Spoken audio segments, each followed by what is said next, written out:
What could be worse than losing the roof above your head? You become prone to insecurity, bad weather, and other dangerous elements. This was the state of the Crost family when their trailer, their only house, fell apart, leaving them distraught and sad. In the midst of their fears, star basketball player, Indiana Fever's Caitlin Clark, showed up and did something completely unexpected that opened up conversations all over. What could Caitlin Clark have done to generate such a stir? Join us as we explore how Caitlin Clark did the unthinkable after a family lost everything.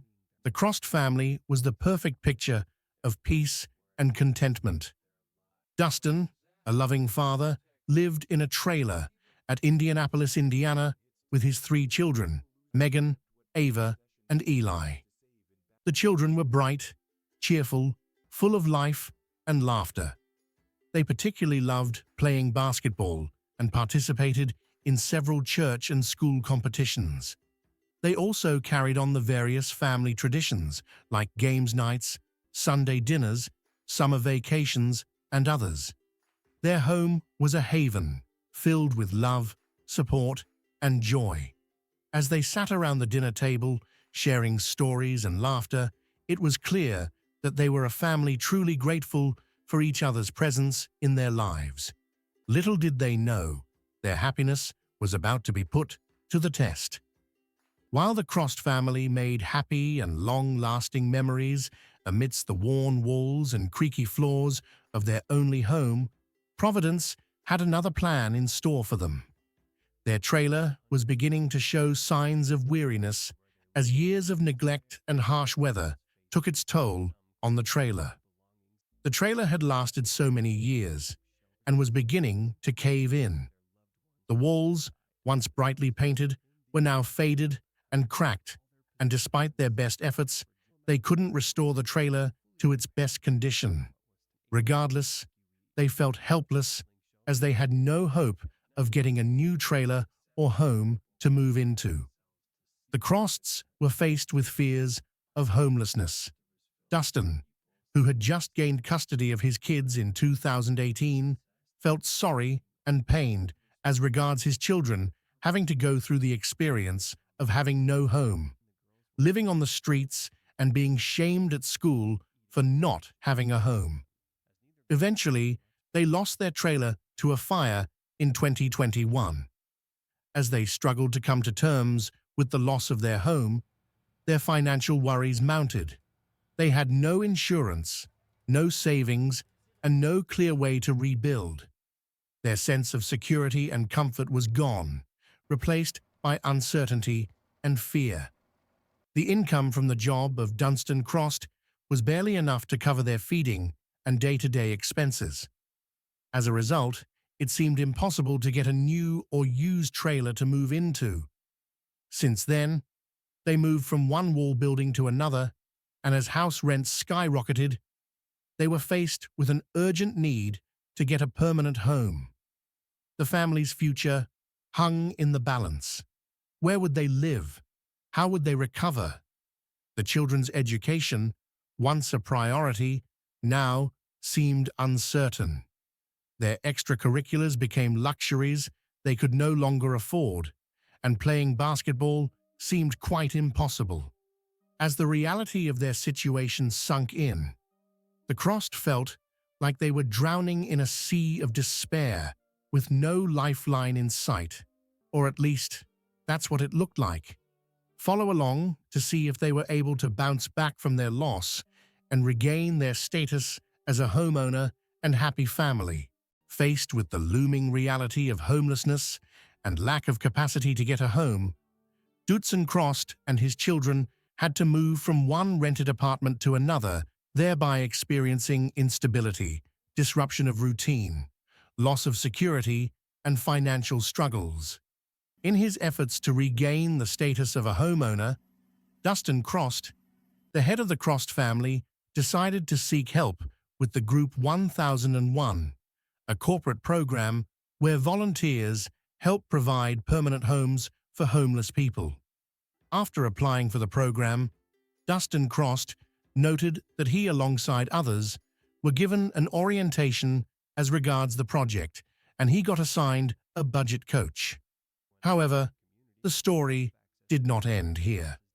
Luck seemed to shine on the family when Indiana Fever's Caitlin Clark heard about them and volunteered to assist in building them a new home. She arrived at the event with Indiana Pacers Jackson Isaiah and got to meet with Mr. Dustin Crost and his 3 children, Megan, Eli, and Ava. At the event, Caitlin and other volunteers helped build a permanent new home for the Crost family, renewing their hope and providing them with a safe haven and warm residence. Well, let's get to know Caitlin Clark. Caitlin Clark is a renowned female basketball player who also serves as an ambassador for Gainbridge, a company under Group 1001 and an excellent star in her field. She is known for her incredible skills on the court and her compassion off it. She's a standout point guard for the University of Iowa Hawkeyes and has led her team to numerous victories and earning herself a reputation as one of America's top players. She has also won various awards for her outstanding performance in basketball, such as the NCAA Division I all-time leading scorer, the 2-time National Player of the Year with the Iowa Hawkeyes, the Big Ten Player of the Year, Dawn Staley Award, Nancy Lieberman Award, Tamika Catchings Award, and lots more. These achievements showcase Clark's exceptional skills and dedication to the sport, making her one of the most successful collegiate players of all time. But Caitlin Clark's impact goes far beyond the basketball court. She's a dedicated philanthropist, using her platform, the Caitlin Clark Foundation, to make a difference in the lives of others. She's particularly passionate about supporting families in need, advocating for education and healthcare initiatives, and empowering young girls and women through sports. Caitlin's kindness, humility, and generosity have inspired countless fans and earned her numerous accolades, including the prestigious Wade Trophy and the Nancy Lieberman Award. Despite her many accomplishments, she remains grounded and committed to using her success to uplift others. In this instance with the Crost family, she, alongside Group 1001, partnered with Habitat for Humanity Home Build in Boone County to carry out the project. Caitlin Clark brought the energy, assembling a custom team of Pacers, Fever, Gainbridge, and Group 1001 to build the Crost family a home and a basketball hoop. She arrived at the site in Whitestown, her bright smile and warm eyes radiating kindness. The family was shocked, unsure what to make of the surprise visit. Caitlin hugged each of them, offering words of encouragement. She expressed her intention to help them build a new home. The Crosts were stunned, tears of joy streaming down their faces.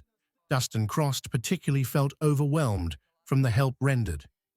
He noted that the act means so much to his family, particularly the children, expressing that with their new home built, they would have stable housing. They would also not have to worry about where they are going to be the next year and have a place where they can set their stuff down and call home. When asked how they could repay, Caitlin Clark noted that they should continuously help someone in need and keep the kindness going. The Crosts hugged Caitlin Clark, grateful for her assistance. Their lives would never be the same, thanks to this guardian angel who had appeared in their time of need. Caitlin's visit was a turning point, offering them a second chance to rebuild and thrive. Join us as we look at other ways Caitlin Clark has impacted her society. The Crosts are not the only beneficiaries of Caitlin Clark philanthropist activities. Several other instances she has founded and partnered with various initiatives and organizations to meet pressing needs and help indigent members of the society. Instances of such include her founding Hoops for Hope, an organization which raises funds for charity research and awareness through basketball clinics and charity games. She runs free camps for underprivileged girls, teaching skills and promoting self-confidence. Caitlin Clark also regularly donates to local food banks, helping feed families in need, as she is partner with an organization, Coralville Community Food Pantry, to raise funds to feed indigent members of the community. But that's not all.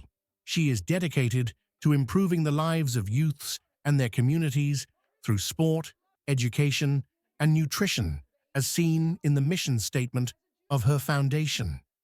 This is further proved by her partnership with Boys and Girls Clubs of Central Iowa, where, being moved by the needs of the youths in her home community, she donated $22,000 to support the efforts of the club, which aligns with the mission of her foundation. With a warm heart and help from her partners at Nike, she also made a personal donation of over 85 hoodies, over 75 pairs of winter gloves, and over 85 hats to keep youth throughout central Iowa warm that winter. She also donated 57 basketballs, 15 footballs, 12 soccer balls, and 15 jump ropes for use in Boys and Girls Clubs. This donation of warm gear and equipment totaled over $13,000 in retail value. It is therefore not much of a surprise that her philanthropy has earned her recognition, including the NCAA's Community Service Award and the WBCA's Soaring to New Heights Award. Her selflessness and generosity inspire countless fans, solidifying her status as a role model and leader on and off the court. Also, her dedication to giving back has made a significant difference in the lives of many, and through her charity work. She has demonstrated that her success on the court is only matched by her compassion and commitment to help others off it. The Crosts, just like other beneficiaries of Caitlin Clark's acts of generosity, feel great joy at the beacon of hope raised by Caitlin Clark, assisting them in getting a new home. Caitlin Clark did not only get them a new home, she helped them build a basketball court where they will be able to play basketball freely, a sport loved by the entire family, especially Eli Crost. Construction of the new house was started by the volunteers on the day of Caitlin's surprise visit, and it was estimated that the house would be completed around October or November. Clark and Isaiah Jackson played basketball with the kids, and they ended the event with a Father's Day gift to the Crost family. Group 1001 gifted the family courtside, front row seats to the Fever game. The Fever team also gifted the family hats, shoes, shirts, and lots more. It seems luck was not done with the Crost family, as Dustin Crost recently uploaded the news that he got employed as an inventory manager at Lacoste. This is indeed a shocking turnaround of events, and the state of affairs of the Crost family continues to change after meeting Caitlin Clark. This turn of events reminds us that no situation is permanent and project the importance of giving back to society and helping those in need. Who knows, you might save a life or two. What is your opinion as regards Caitlin's act of kindness towards the Crost family? Let us know what you think in the comment section below. Don't forget to like and subscribe to our channel for more interesting videos. Click the next video to enjoy another profound content from our channel. On a Saturday morning, the Alejandra family experienced a gut-wrenching and unimaginable tragedy. What began as a normal routine day for this Venezuelan family quickly spiraled into a life-altering event when a devastating fire broke out and destroyed everything the family held dear. This single event became one that would forever change the course of their lives and etch itself into their hearts and minds forever. But when they thought all hope was lost, Baron Trump stepped in and did something completely extraordinary. What exactly did this man do for the Alejandra family? Join us as we explore how the Alejandra family bounced back from their loss as a result of one unthinkable action from Baron Trump. The Alejandra family, originally from Venezuela, had spent years dreaming of a fresh start in a place they could finally call their own. Earlier this year, that dream became a reality when Mrs. Alejandra, her husband, and their two young daughters, Lily, age 6, and Emily, age 12, finally moved into a charming bungalow in Simi Valley. To the family, it was more than just a house. It was a symbol of hope, a place where they could create countless happy memories, have summer barbecues in the backyard, and watch their children grow up with a sense of security and ownership. The couple had invested their life savings into this home, a sanctuary where they could all spend quality time together as a family. For the family, it was a huge step up from the rented apartment they used to stay in. Each room was filled with the promise of new beginnings, not just for the children, but also the parents. The girls finally had their own rooms, spaces where they could grow, dream, and play. But little did they know that the peace and happiness they had found in the home was about to be tragically short-lived. On a seemingly ordinary Saturday morning, the family sat down for breakfast, with sunlight streaming through the windows, filling the home with warmth. After breakfast, Mr. and Mrs. Alejandra retreated to their bedroom to watch some TV, while Lily and Emily stayed in the living room, playing and watching cartoons, completely unaware of the impending disaster. All of a sudden, the calmness of the day was shattered when a piercing scream from Lily and Emily echoed through the house, alerting the couple that something was horribly wrong. Mr. and Mrs. Alejandra rushed downstairs, only to be met with a sight that would haunt them forever: flames consuming their living room, spreading rapidly through the entire house. Thick, black smoke began to fill the air of their once beautiful home, turning their beautiful dream into nothing but a nightmare. In the face of overwhelming panic, Mr. Alejandra grabbed Lily, and the family made their way to the back door, where the flames hadn't yet reached. They ran into their backyard, coughing and gasping for air. Fortunately, the whole family made it out alive, completely unscathed. But unfortunately, the house was completely destroyed. In the blink of an eye, all that the couple had worked very hard for was suddenly gone, reduced to nothing but ashes. The firefighters arrived at exactly 1 in the afternoon, just minutes after the call was made by a neighbor. But it was too late. The Alejandra family's home was already completely destroyed. The family could do nothing but watch in tears as the flames consumed not just the walls and roof, but everything that held meaning in their lives. Among the items lost were Emily's medications, vital for her ongoing cancer remission, along with their phones, ATM cards, important documents, family photographs, cherished mementos, and even the children's toys that once filled their home with laughter. Just a couple of months before the fire, Emily had been diagnosed with a rare form of childhood cancer. This diagnosis had turned the Alejandra family's world upside down. Emily was just a child, and what should have been carefree days filled with hearty playtime with friends became hospital visits, chemotherapy sessions, and nights at the hospital. But Emily got all the best treatments, and eventually she started getting better. The family received news that their little girl's cancer was in remission, which meant Emily could be a child again and have a normal childhood like the rest of her friends, which is why for the family, the house over at Simi Valley truly signified a fresh start, an opportunity to give their children the best and make up for lost times. But just as Emily began to reclaim her childhood, the devastating fire took everything. The fire also destroyed the medical records that documented her journey through cancer. The test results, treatment plans, and the notes from doctors who had monitored her progress so carefully. In the following days, after the cancer incident, the Alejandra family found themselves homeless and hopeless. So they turned to the community for help, pleading for anything people could spare that could help them rebuild their lives. The community rallied with kindness and generosity, offering condolences, clothes, and food. But despite the community's efforts, it just wasn't enough to restore what the family had lost.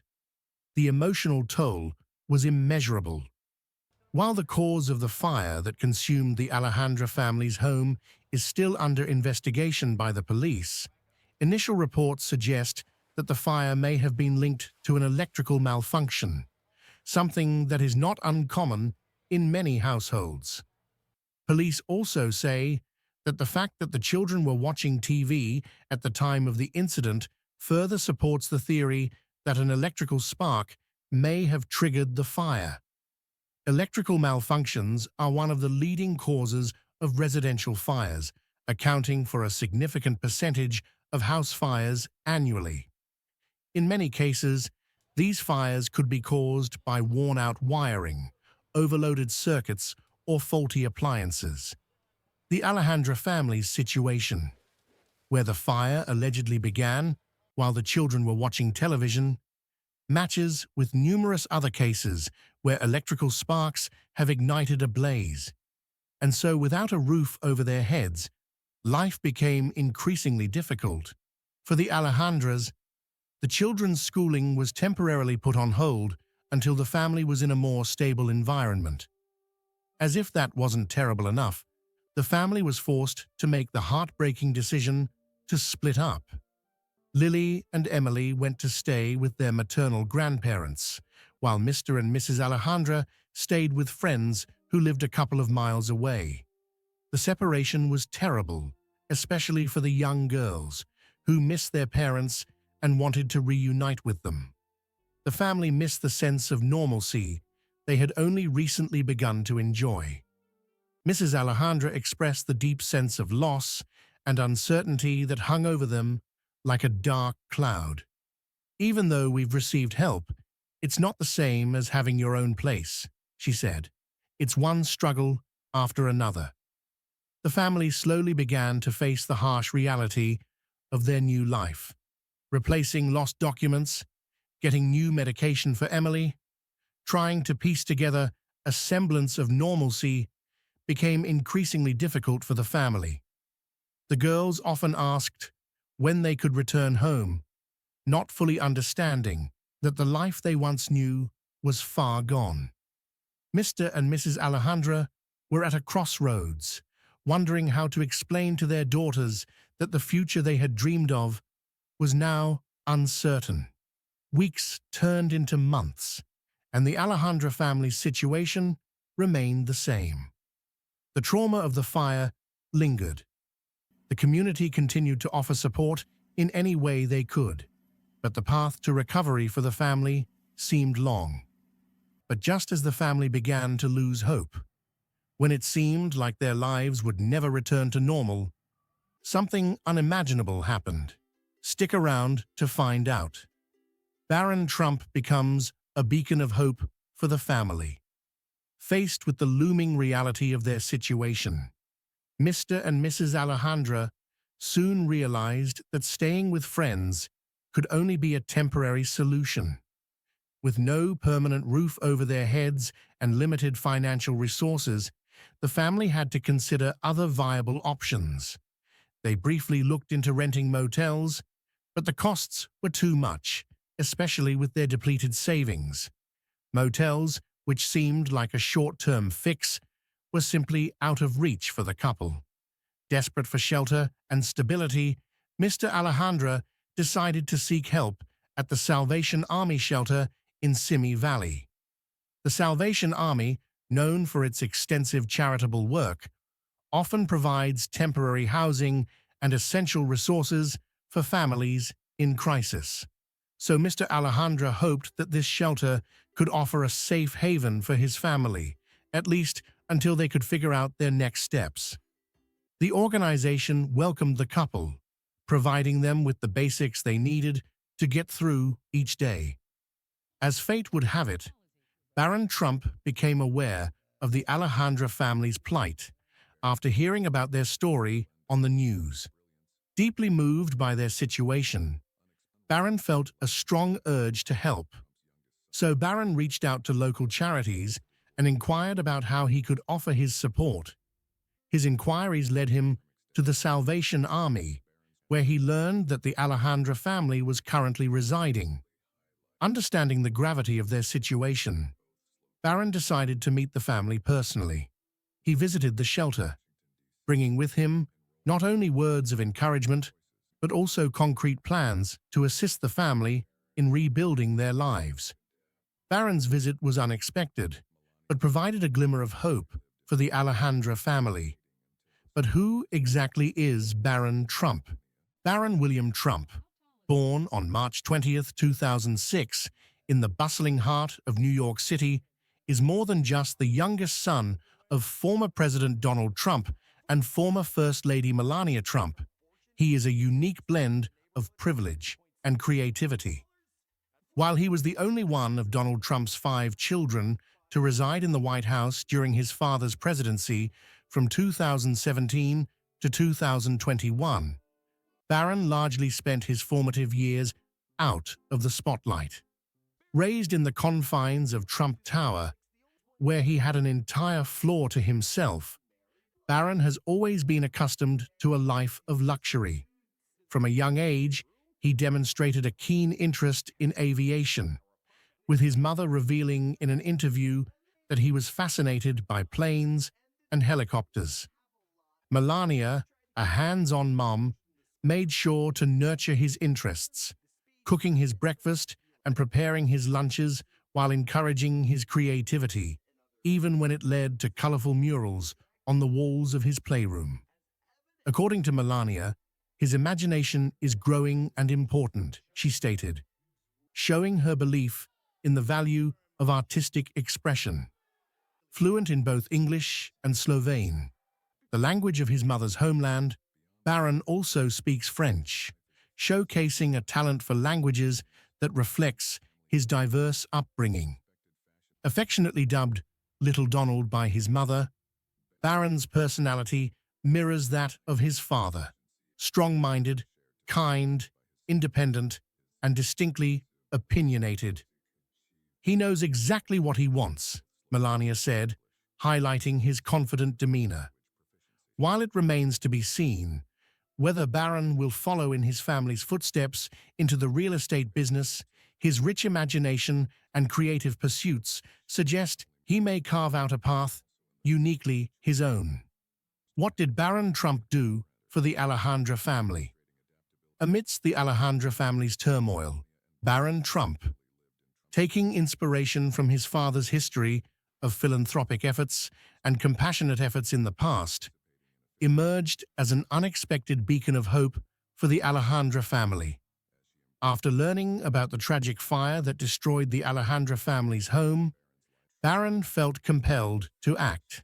Much like his father, Donald Trump, who has a history of stepping in during times of disaster, Baron used his family's influence to make a significant impact. Former U.S. President Donald Trump has been known to provide assistance in times of crisis.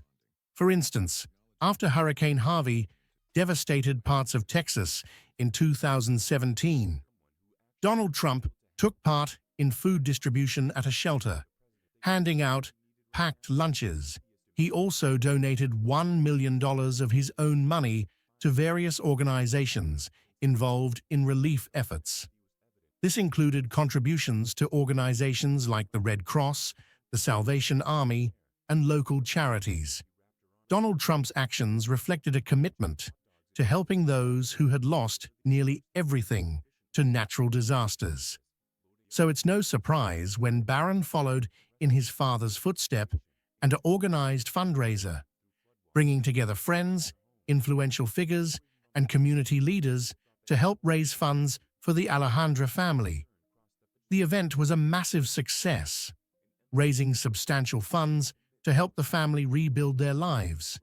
Barron personally delivered the check, along with letters of encouragement from attendees who were touched by their story. But Barron didn't stop there. Being a student who also understood the importance of education and stability, especially for children in distress, Barron helped provide scholarships for the Alejandra daughters at a nearby school. This ensured that their education would continue without interruption. Likewise, recognizing the emotional toll the disaster had taken, Barron arranged for the family to receive therapeutic support to help them cope with the trauma. Understanding the importance of education and stability for young children, he helped facilitate the logistics for the Alejandra daughters to receive scholarships at a nearby school, making sure that they could continue their education without interruption. Moreover, Barron arranged for Emily to have all the support and care that she needed. Barron also arranged for them to have access to therapeutic support to help them process and eventually move past the trauma of the fire. When it seemed like all hope was lost for the Alejandra family, a beacon of hope appeared. Now, the family will be able to get another home and finally have that sense or normalcy. The family expressed their deep gratitude to Barron Trump. And finally, the whole family was reunited again. This goes to show that the apple doesn't fall far from the tree. What do you think about Barron Trump's act of kindness towards the Alejandra family? Let us know your thoughts in the comments section below. Remember to like, share, and subscribe for more. Also, click the next video showing on your screen. You will enjoy it. During a recent speech at the United Nations, former U.S. President Donald Trump received an unexpected laugh from the audience. To share the extraordinary progress we've made. In less than 2 years, my administration has accomplished more than almost any administration in the history of our country. America's so true.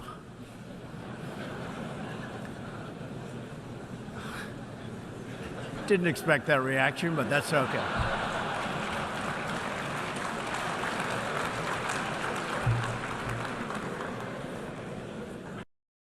The moment occurred as Trump delivered remarks that highlighted his administration's accomplishments, eliciting a reaction that quickly became a talking point. The United Nations General Assembly, UNGA, is an annual event where world leaders, diplomats, and representatives from 193 member states convene to discuss and address global issues. The event serves as a platform for leaders to present their views on pressing international concerns, share their nation's achievements, and outline their visions for the future. As a former U.S. president, Trump's speeches at the UNGA were always highly anticipated. Donald Trump has accused the U.S. Department of Justice of trying to resurrect a dead witch hunt after it filed revised election interference charges against him. The allegations relate to Mr. Trump's efforts to overturn his loss to Joe Biden 4 years ago. Government lawyers were forced to amend their case because of a landmark Supreme Court ruling that former presidents have broad immunity from criminal prosecution. So the new indictment has reworked the language of the accusations, and they now refer to his status. His distinctive style, characterized by a blend of assertiveness, unpredictability, and nationalism, often set him apart from other world leaders. His addresses to the UNGA during his presidency were known for challenging the status quo and delivering bold statements that resonated with his domestic base, while sometimes clashing with the more diplomatic tone typically expected at the UN. My pushback on what they said is, look, if the president doesn't have some level of immunity in how he conducts his office, in the same way that judges have to have immunity, police officers have to have immunity, there has to be some recognition that people can't be sued for doing their job. And, you know, the way that I think about it is try to make this nonpartisan. Barack Obama ordered drones to strike an American citizen in Yemen. That's like the definition of murder, unless you recognize the president has some immunity in conducting his official acts. So, in his latest appearance at the UNGA, Trump took the stage to deliver a speech that was expected to reflect on his administration's accomplishments and outline his views on current global issues. The speech began with a familiar tone, as Trump confidently recounted the economic growth, military strength, and international policies that he claimed had set the United States on a path of unparalleled success during his time in office. Jack Smith is really recasting this case to try to keep its legal future alive. It's not very different. It still contains the same 4 criminal counts as the previous indictment related to Donald Trump's alleged efforts to try to overturn the results of the 2020 election. But it is a little bit slimmer. This has been pared down. This is actually a copy right here of the new indictment. It's 36 pages long rather than 45 in the original one. So, as Trump spoke, he made a remark that seemed intended to emphasize his administration's achievements. In just 2 years, my administration has accomplished more than almost any administration in the history of our country, Trump declared with characteristic self-assurance. The statement was intended to be a testament to his leadership and the success of his policies. However, the reaction from the audience was not what Trump had anticipated. what's missing? Well, Jack Smith and his team have taken out some allegations that related to Mr. Trump's conversations and activities with his own Justice Department. That's because those likely fall under the umbrella of what's called official acts of a president. And remember, that crucial Supreme Court case earlier this year said that Donald Trump and presidents are immune from prosecution for their official acts while in office. So kind of the everyday activities of a... Almost immediately after he made the statement, a ripple of laughter spread across the Assembly Hall. The laughter, which started as a murmur, quickly grew louder, leaving Trump momentarily taken aback. The unexpected response from the audience, which included diplomats and leaders from various countries, seemed to catch Trump off guard. Despite the unanticipated laughter, Trump quickly regained his composure. Because I consider it an invasion. You and I have a difference of opinion. But do you think that you demonized immigrants in Not this at all. election No, not to at all. try to keep... I want them to come into the country, but they have to come in legally. You know, they have to come in, Jim, through a process. I want it to be a process. And I want people to come in, and we need the people. Your campaign... Wait. You know why we need the people, don't you? Because we have hundreds of companies moving in. We need the people. But your campaign had an ad showing migrants climbing over walls and so on. With a hint of surprise in his voice, he responded, "I didn't expect that reaction, but that's okay." His reaction, which some interpreted as a rare moment of humility or self-awareness, was met with a mix of chuckles and applause from the audience. The incident marked a departure from the usual tone of Trump's speeches, where he often projected an image of unwavering confidence and determination. That you may have... I'm not concerned about anything with the Russian investigation because it's a hoax. That's enough. Put down the mic. Mr. President, are you worried about indictments coming down in this investigation? Of itself, having you working for them. You are a rude, terrible person. You shouldn't be working for CNN. Go ahead. I think that's unfair. You're a very rude person. The way you treat Sarah Huckabee is horrible. And the way you treat other people are horrible. You shouldn't treat people that way. Go ahead. In this instance, the laughter seemed to momentarily soften the atmosphere in the room as Trump acknowledged the audience's reaction with a sense of humor. The laughter at the United Nations quickly became a topic of discussion and debate across various media outlets and social media platforms. Reactions to the incident were divided, reflecting the polarized views on Trump both domestically and internationally. Supporters of Trump viewed the laughter as evidence of his ability to remain unfazed in the face of unexpected reactions. They argued that his quick response and willingness to acknowledge the moment showed his resilience and capacity to handle challenges with poise. Some interpreted the laughter as a sign of the audience's recognition of the boldness of Trump's claims, seeing it as an acknowledgement of his administration's unconventional approach to governance. Pro-Trump commentators highlighted the fact Whoopi Goldberg, known for her sharp wit and candid opinions, has once again taken aim at former President Donald Trump during a live broadcast. With her characteristic blend of humor and bluntness, Goldberg didn't hold back as she dismantled Trump's latest actions and statements, sparking intense reactions from both supporters and critics. Her scathing critique is part of a broader pattern of outspoken celebrities using their platforms to challenge the former president, reflecting the ongoing division in American politics.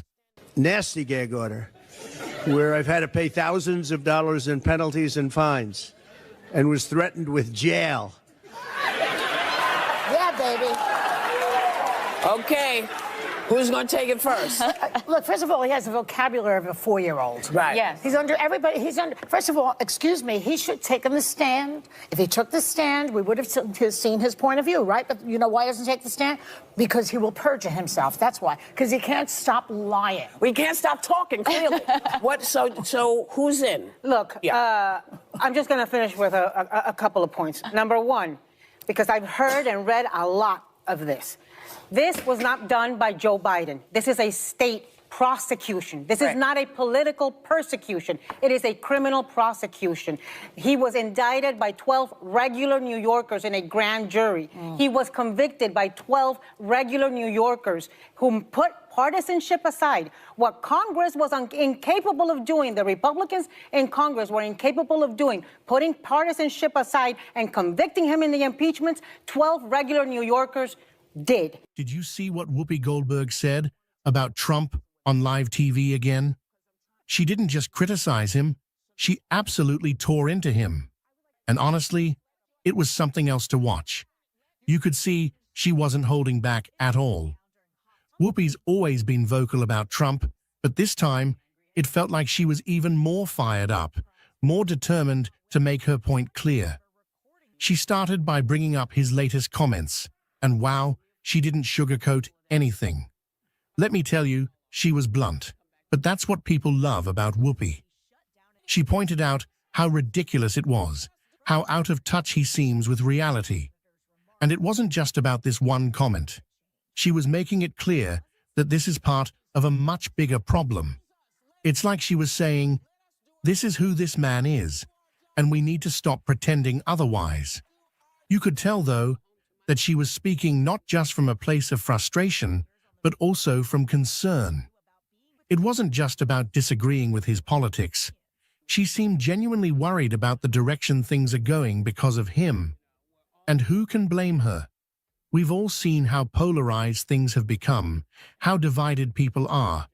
But Whoopi wasn't just talking about that. She was also talking about how Trump's rhetoric has consequences, real-life consequences that affect everyone. Then she went into his history, reminding everyone of the things he's said and done in the past. She didn't just let that slide by either. She was bringing up receipts, making sure everyone knew that this wasn't a one-time thing with Trump. He's been consistent in his behavior, and in her view, it's not a good look.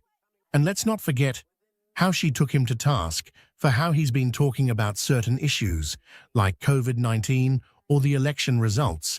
She basically called him out for spreading misinformation and for stirring up chaos. And you know what? She's not wrong. We've seen how his words have led to real-world consequences, how people have acted on the things he's said. But Whoopi wasn't just criticizing him. She was also calling on people to be more responsible, to think critically about what they're hearing and seeing. It was clear that she was fed up, but it was also clear that she wasn't just speaking for herself. So I celebrate the rule of law, I respect the verdict, and we have got, if we are a nation of a rule of law, we have got to celebrate what happened yesterday, even if we are against it, which I'm not. Yes. Yeah, well, I don't think celebrating, by the way, is ever the answer in any criminal trial. This is a bad situation we're in to have a president, and that's why when he says... I'm celebrating. I expect that. I would say that when they say no president has ever been on a gag order, yeah, because no president has ever been convicted and charged with a crime. They were never put in that situation by actions of their own choosing. The dangerous thing that's happening right now, and Donald Trump has always done this, it's his one go-to card, as well as the other GOP leaders that are jumping out to defend him. They have to stop sowing distrust in institutions. Yeah. Sometimes you just lose. Sometimes the system is not rigged. It just didn't go in your favor. This is something you have to do with kids all the time. Yeah. The other day there was a fight and I said, no, we're not going there. We don't just assume systems are rigged, and we don't just assume everyone is against us. Yeah. He lost. And he lost in a trial of regular people, just like Alyssa and your cohorts in the White House that stood up when no one else did. This was 12 regular people. Yeah. She was speaking for a lot of people who feel the same way, who are tired of the constant chaos, the constant drama. Whoopi's voice is powerful, and when she speaks, people listen. And in this case, she was using that power to say, enough is enough. But what really stood out to me was how she didn't just talk about Trump. She also talked about what we need to do as a society, how we need to come together and start working towards a better future. She wasn't just tearing him down. She was also trying to build something up. She was trying to inspire people to take action, to be better, to do better. And that's something I think we can all appreciate, no matter where we stand politically. So, what's the takeaway from all of this? I think it's that Whoopi Goldberg isn't afraid to speak her mind, and she's not afraid to take on someone like Donald Trump. But more importantly, she's not just doing it to stir up controversy. She's doing it because she believes in something bigger, something more important. And that's a message that resonates with a lot of people. When Whoopi started talking about Trump's handling of the pandemic, you could feel the frustration in her voice. She wasn't just angry about the misinformation or the denialism. She was angry about the lives lost, the people who didn't have to die if there had been more responsible leadership. She made it clear that this isn't just about politics, this is about human lives. And she didn't just stop there. Whoopi dove into how Trump has handled the aftermath of the election, how he's refused to accept the results, how he's continued to push this narrative that the election was stolen. She was relentless, pointing out the damage this has done to the country, to democracy itself. She talked about how his refusal to accept defeat has undermined trust in the electoral system, how it's created a situation where people don't even know what's true anymore. She wasn't afraid to call it what it is, dangerous. And that's what I think is so powerful about Whoopi. She doesn't dance around the issues. She doesn't try to be polite or diplomatic when there's something that needs to be said. She just says it. And she does it because she knows that sometimes the truth is uncomfortable. Some of you here tonight or watching at home, you were there with us in 2004, in 2008, 2012.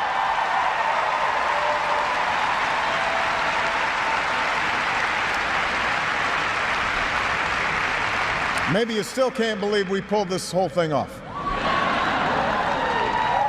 Let me tell you, you're not the only ones. The Obama family's story is one of remarkable achievements, resilience, and public scrutiny. As the first African-American president of the United States, Barack Obama brought his family into the spotlight in a way that few others have experienced. His daughters, Malia and Sasha Obama, grew up under the unique circumstances of living in the White House, which significantly shaped their childhood and adolescent years. Their journey from Chicago to the nation's most iconic residence is a tale of adaptation, privacy struggles, and personal growth against a backdrop of unprecedented public interest. Before their transition to the White House, the Obama family was firmly rooted in Chicago. Michelle LaVaughn Robinson, girl of the South Side.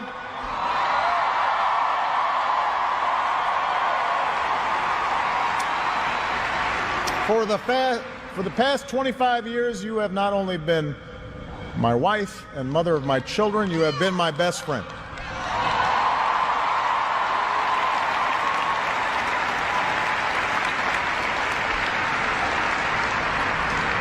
You took on a role you didn't ask for, and you made it your own, with grace and with grit and with style and good humor.